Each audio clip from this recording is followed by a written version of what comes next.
True or false? It is perfectly acceptable to back probe a weather sealed connector as long as you're using something like a very thin needle probe or a T-pin or something like that. What do you think?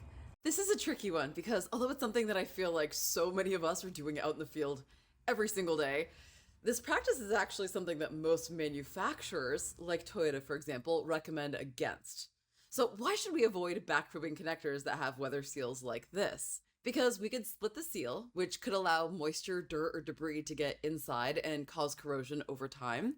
And another problem that we're seeing is the weather seal prevents you from seeing the terminal end inside there. So people are forcing the probe in there so hard that they're actually messing up the crimp on the terminal and loosening the wires, which can cause intermittent faults and poor connections over time. But sometimes back probing truly is the only option. I mean, not everyone has a breakout harness for every single application, or you don't really have the time to make one. Sometimes you just need the circuit to be intact in order to take a specific measurement. So to me, back probing is a million times better than using those piercing probes that we all used to use back in the day. In fact, look how long it's been since I've used this tool. If you have no other option, first be sure to have another terminal and seal available.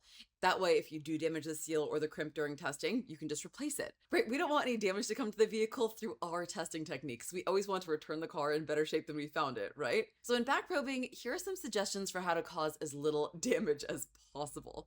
First, use a thin probe.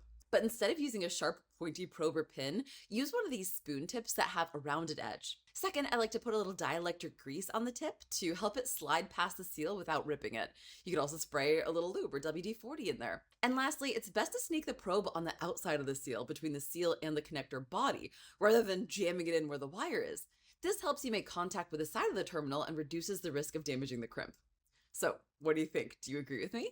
Do you have any other tips for back probing with success? Let me know in the comments.